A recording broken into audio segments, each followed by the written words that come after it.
Molly sangat bersemangat. Dia bahkan lupa bahwa ini adalah kaisar dewa di depannya. Senior, jika tidak terjadi apa-apa, aku akan pergi dulu. Menghadapi kaisar dewa seperti itu, Molly tidak ingin tinggal di sini lebih lama lagi. Tunggu sebentar. Wanita berbaju putih itu segera menghentikan Molly. Pupil Molly menyusut, tatapan tajam melintas di matanya, dan jejak energi jahat melonjak dari lubuk jiwanya. Dia dengan hormat berkata kepada wanita berbaju putih, "Saya ingin tahu apakah ada hal lain." Senior, meski nadanya penuh hormat, keganasan di matanya membuat orang bergidik. Wanita berpakaian putih itu merasakan perasaan krisis yang tak dapat dijelaskan masih melekat di benaknya. Seolah-olah pria berperilaku baik di depannya yang memberi hormat dengan hormat tiba-tiba bisa berubah menjadi binatang buas yang sangat jahat, mencoba melahap dunia ke segala arah. Aura yang menakutkan dan jahat. Wanita berbaju putih mengecilkan pupilnya, dan dia benar-benar merasakan jejak aura pada Molly yang membuatnya sangat ketakutan. Tapi bagaimana ini mungkin? Anak di depanku jelas-jelas hanya seorang kaisar tahap akhir, bukan? Dia terkejut di dalam hatinya, tetapi dia terus berbicara dan berkata dengan tergesa-gesa, "Teman kecil, jangan salah paham, dewa ini tidak memiliki niat buruk. Saya adalah dewa klan surgawi. Saya baru saja pergi ke kota Nanyuan untuk bertemu Tuan Kota Qin belum lama ini. Dan saya juga miliknya, sekutu." Sekutu. Molly mengerutkan kening, tetapi diam-diam berpikir di dalam hatinya, wanita ini sangat bodoh, dia berbicara omong kosong untuk waktu yang lama tanpa membicarakan poin-poin penting. Apa maksud senior? Molly mengerutkan kening. Oh, saya khawatir Anda ingin menemukan Tuan Kota Qin. Jadi saya ingin memberitahu Anda bahwa Tuan Kota Qin tidak berada di Laut Semesta Selatan sekarang. Tetapi telah pergi ke reruntuhan 10.000 dewa. Jika Anda mau untuk menemukan Tuan Kota Qin, jika demikian, kamu bisa pergi ke reruntuhan semua dewa, kata wanita berbaju putih. 10.000 dewa. Reruntuhan Molly menangkupkan tangannya dan berkata, "Terima kasih, senior, karena telah mengingatkanku." Wajahnya sangat jelek.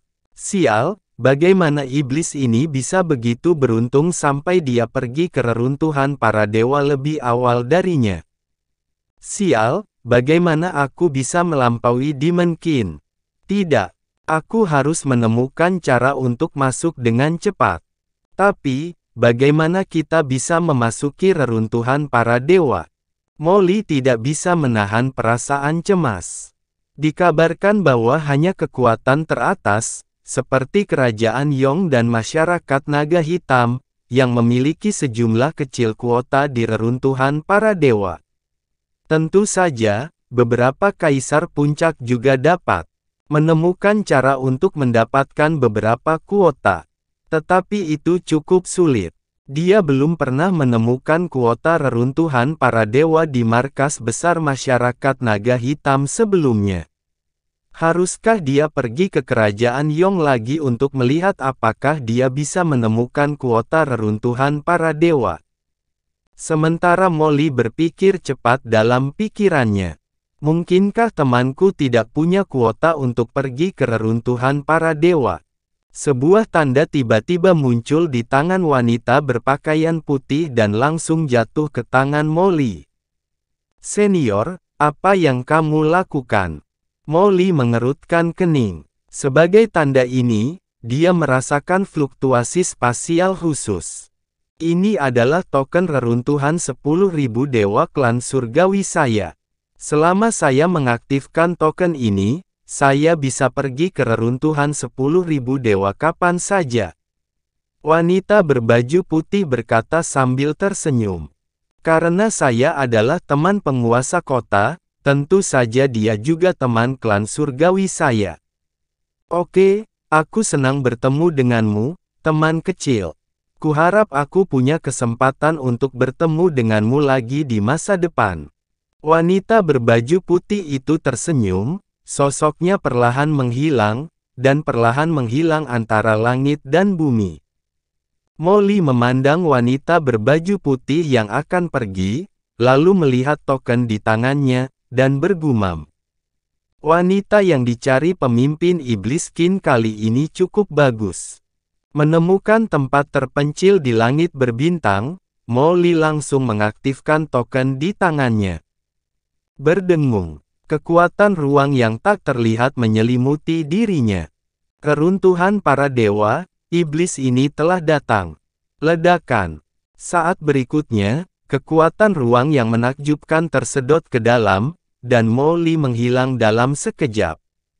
Dalam kehampaan yang tak berujung, wanita berbaju putih merasakan token ruang yang diaktifkan dan langsung tertawa.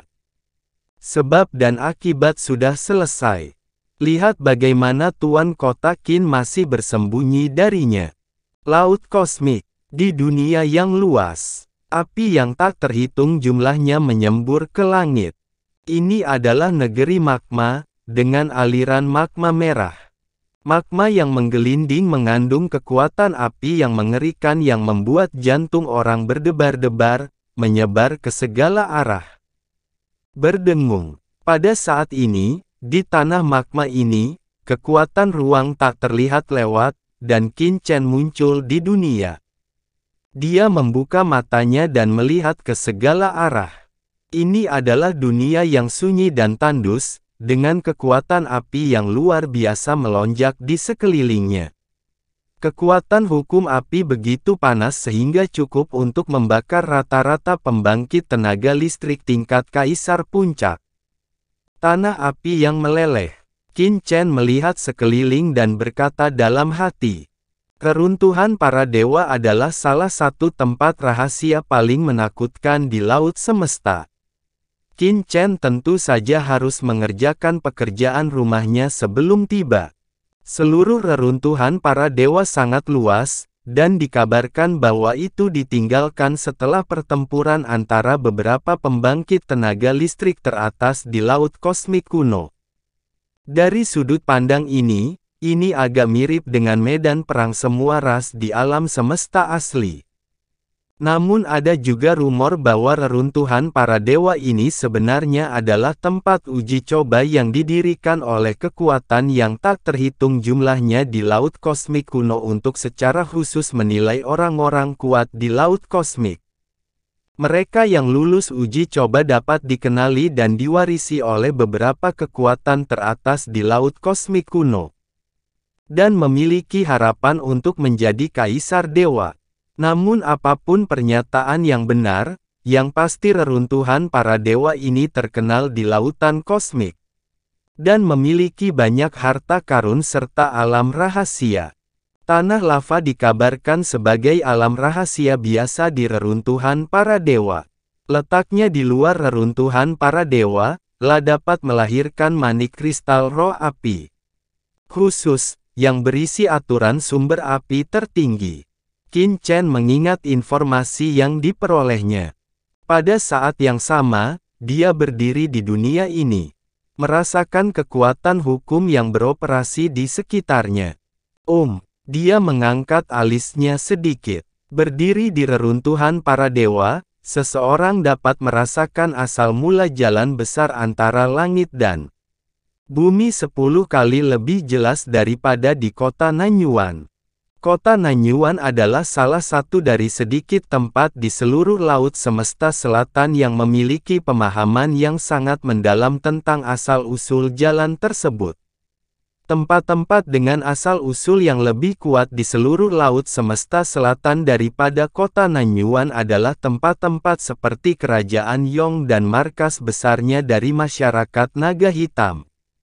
Namun, sumber jalan di negara bagian Yong, markas besar masyarakat naga hitam, dan tempat lain paling banyak beberapa kali lebih kuat daripada yang ada di kota Nanyuan.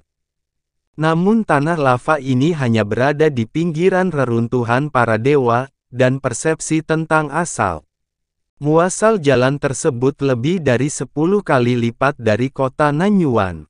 Bukankah itu berarti persepsi asal-usul jalan di bagian terluar reruntuhan para dewa lebih kuat daripada asal-usul jalan di inti laut semesta selatan? Layak menjadi alam rahasia tertinggi di alam semesta. Banyak orang kuat yang ingin memasuki tempat ini.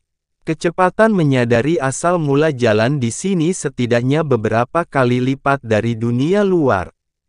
Kecepatannya masih di urutan kedua. Kuncinya adalah pemahaman tentang asal-usul jalan itu begitu jelas, bisa memahami beberapa hal yang tidak bisa dipahami di alam semesta. Ini hanyalah bagian luar dari reruntuhan para dewa. Jadi seberapa istimewanya bagian dalamnya? Qin Chen terkejut. Miskin dalam sastra dan kaya dalam seni bela diri. Terkadang pengaruh sumber daya terhadap seorang praktisi sangat menakutkan. Qin Chen melihat sekeliling. Kekosongan di mana dia dikelilingi oleh tidak ada seorang pun. Sepertinya meskipun Saroye memasuki reruntuhan 10.000 dewa bersamaku, mereka tidak diteleportasi ke tempat yang sama. Seharusnya itu adalah tempat lain di luar reruntuhan 10.000 dewa.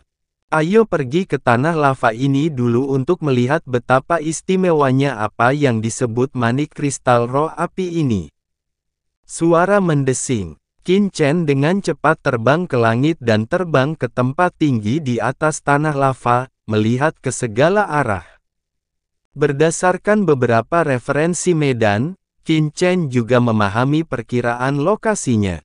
Meskipun tanah lava hanyalah tanah harta karun biasa, pasti akan ada orang-orang kuat yang tertidur di sini, jadi kamu tetap harus memperhatikannya. Qin Chen berpikir dalam hati, bagaimanapun, mereka yang bisa memasuki reruntuhan para dewa pada dasarnya adalah tokoh tingkat kaisar tertinggi. Terlalu berbahaya bagi kaisar biasa untuk memasuki reruntuhan 10.000 dewa. Selain itu, tempat-tempat di reruntuhan 10.000 dewa tidak dibuka untuk umum, oleh karena itu, kecuali beberapa kekuatan tertinggi yang berbakat dan berkuasa orang-orang yang mungkin bukan kaisar tertinggi, raja-raja kuat biasa lainnya ingin masuk. Tempat ini setidaknya merupakan tingkat kaisar puncak. Kalau tidak, saya tidak tahu bagaimana dia meninggal. Juga, masih ada beberapa kaisar dewa yang kuat seperti nenek moyang masyarakat naga hitam dan penguasa kerajaan Yong yang bersembunyi di sini, dan orang-orang kuat dari seluruh lautan alam semesta akan datang ke reruntuhan para dewa ini untuk mengalaminya, bahkan lebih dari sekali. Untungnya, mereka biasanya tinggal jauh di dalam reruntuhan para dewa, jika tidak, mereka pasti akan mendapat masalah saat bertemu dengan kaisar dewa yang kuat. Panggilan. Qin Chen mengendalikan kekuatan ruang, berjalan di kehampaan, dan segera tiba di inti tanah lava. Seolah-olah dia sedang menyatu dengan kehampaan. Dia melihat ke langit tinggi di kejauhan. Dia melihat bola api cair yang sangat besar di atas kehampaan di kejauhan. Magma itu bergulir di atas bola api itu. Seperti matahari yang terik digantung di sana, sangat besar. Saat bola api menyala, aliran magma menetes ke bawah seperti air, membentuk genangan sungai magma di tanah, mengalir ke segala arah. Ini adalah bintang cair yang dibiakkan secara alami di reruntuhan 10.000 dewa. Namun, ada juga rumor bahwa bintang itu berubah setelah kematian orang kuat di zaman kuno. Manik kristal roh api dibiakkan dari dalam bintang lava setelah matang, ia akan menyebar ke segala arah. Qin Chen melihat bintang-bintang yang menyala di kejauhan.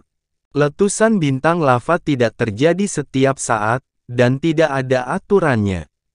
Tidak ada yang tahu kapan akan meletus. Dan jumlah butiran kristal roh api yang lahir pada setiap letusan juga berbeda-beda. Sebelum bintang lava meletus, orang-orang kuat yang berkumpul di sini biasanya mengintai dalam kegelapan untuk memahami kekuatan bintang lava dan meningkatkan kekuatan mereka sendiri. Begitu bintang lava meletus, semua orang akan memperjuangkannya. Qin Chen diam-diam mengingat informasi itu. Tatapannya menyapu beberapa sudut gelap, sungai magma, dan lubang di sekitar bintang lava. Samar-samar aku bisa merasakan aura kuat yang mengintai, dan kekuatan setiap patung tidak lebih lemah dari petapa agung Yilong dari masyarakat naga hitam, atau petapa agung Tianwei Tianchuang. Kuat atau lemah, tidak masalah. Sekarang kita sudah dekat dengan bintang lava ini. Mari kita tunggu sebentar dan istirahat. Saat Qin Chen pertama kali datang ke reruntuhan para dewa, dia tidak bertindak gegabah, melainkan berencana beradaptasi dengan lingkungan terlebih dahulu sebelum melakukan persiapan. Pada saat ini, tidak jauh dari Qin Chen, bayangan mengintai di sana, dan matanya tertuju pada lokasi Qin Chen.